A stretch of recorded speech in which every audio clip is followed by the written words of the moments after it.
La Constitución y los juicios son parte de nuestros días, pero ¿cómo fue en el Imperio Romano? Averigüémoslo.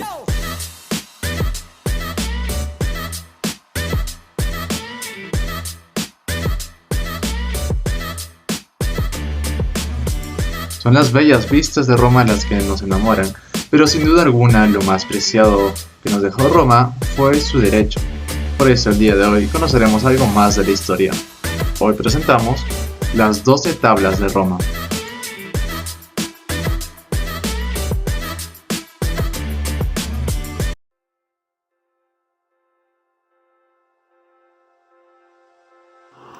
Buenos días, doctora María Cecilia Ramallo. El día de hoy mi persona y mi grupo les hablaremos sobre la Ley de las 12 Tablas.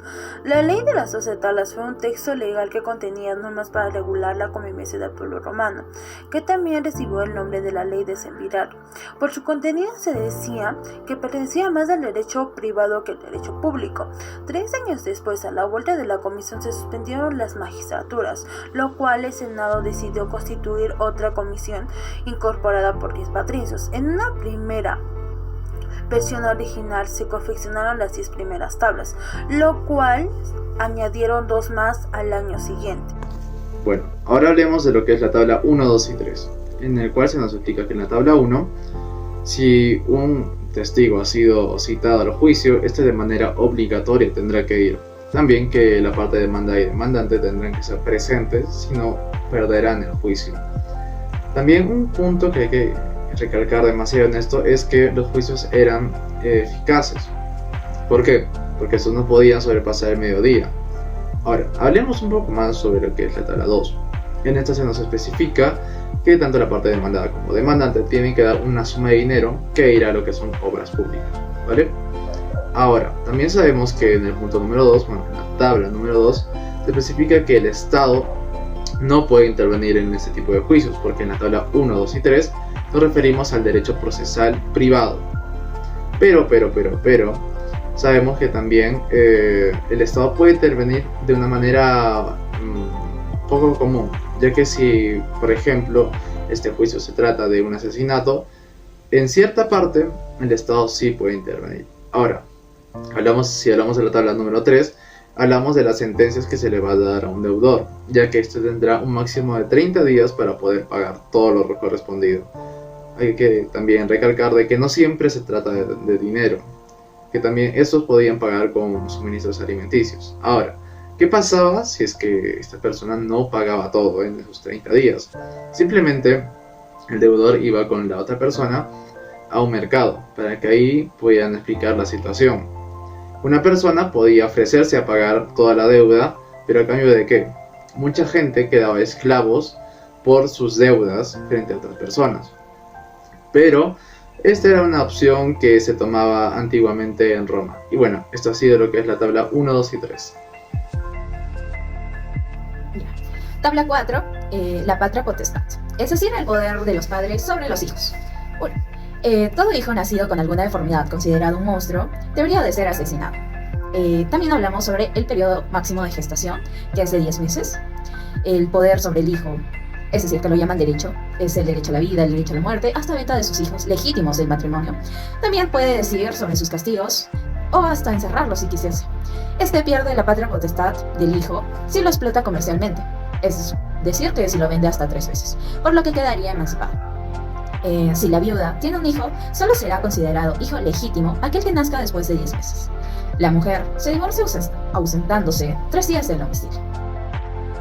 Tabla 5. Derecho a la sucesión, la cual representa las herencias y tutelas. Esta tabla consagra que si el padre dispone acerca de sus bienes y la tutela de sus hijos, tendrían que cumplirse. Por otra parte, las mujeres están sometidas a la tutela perpetua. Lo que mande el testamento sobre sus bienes y tutela de los suyos se cumple. Si muere inestado, es decir, sin dejar un testamento o sin un heredero, los agnados son tutores legítimos. Si no hay agnado, el gentil será el heredero. Sobre las deudas o créditos eran divididos entre los herederos. En cambio, si era acreedor, a cada uno le corresponde una porción de débito. Tabla 6. Derecho de obligaciones, negocios jurídicos de la época y derechos reales. En la tabla 6 trata de compraventas y demás tipos a la propiedad, que consiste en la importancia de la materia a la propiedad, posesión y obligaciones. Estos derechos regulan el negocio jurídico del nexo. Esto trata sobre el deudor asume la prestación del acreedor. Al acreedor, en caso de que incumpliese su obligación, queda sometido bajo la propiedad del acreedor, sin una sentencia judicial. Esto fue derogado por la ley de Palladium. En cambio, os sucede lo contrario en Stipulations. También consagra el no permitir el abuso al derecho de tomar materiales ajenos en una construcción. Por tanto, queda obligado a pagar la reparación del daño causado. También trata sobre que las mujeres son vistas como objetos. 4. Por otra parte, tenemos la adquisición de la propiedad, por lo que solo se considera lo propio aquello cuyo precio se ha cancelado en su totalidad, sin importar la detención del bien, pues en todo caso será propiedad de quien lo usa cuando lo pague en la totalidad del precio. Contra el extranjero jamás podrá tomar posesión sobre los bienes que pertenezcan a un ciudadano romano. Muy buenas a todos, mi nombre es Larry Quiroz y el día de hoy les voy a explicar la tabla número 7, 8 y 9. Espero les guste. La tabla número 7 nos habla de los negocios jurídicos de la época y nos explica la importancia en la transmisión de propiedades y el orden que deben seguir. En este caso, la primera regulación que voy a mencionar es la mancipata, que consistía en que se presentaba el negocio jurídico frente a un libro pens y 5 testigos varones mayores de edad y ciudadanos romanos. Tenemos la segunda, que es la iunescesio, que también es presentar el negocio jurídico pero frente a un pretor, el cual actuaba como notario y a la vez daba fe a la comunidad del negocio. Después tenemos la usurpatio, que consistía en la adquisición de propiedades por el tiempo, en este caso 2 años para los bienes inmuebles y 1 año para los bienes muebles. Siguiendo la tabla 8 y la tabla 9 nos hablan del derecho penal de la época. Y es interesante porque tenían normas arcaicas y normas modernas. Entonces vemos una transición en las tablas. Se dividen en 2 partes, los públicos y los privados. Los públicos destinados a los crímenes más graves, crímenes contra la vida de un ciudadano romano. En este caso podría ser parricidium, homicidio, incluso crímenes contra el Senado, crímenes fuertes. Entonces estos crímenes tenían una pena capital o incluso eran destinados al exilio las personas que lo cometían. Siguiendo con el privado eran los más asequibles, se podría decir. Era robo, daños a propiedades de terceros, lesiones, etc. Esas se podían pagar incluso con una cantidad de dinero como lo que hoy conocemos como multas. Entonces había esa división. Y algo que implementó la tabla número 9 también fue la igualdad del juicio para todos. ¿Qué quiero decir con esto? Que todos eran iguales ante la ley. Nadie tenía un beneficio más que otro. Continuando con el tema, yo les hablaré sobre la tabla número 10, la cual nos habla sobre el cuidado de la sociedad.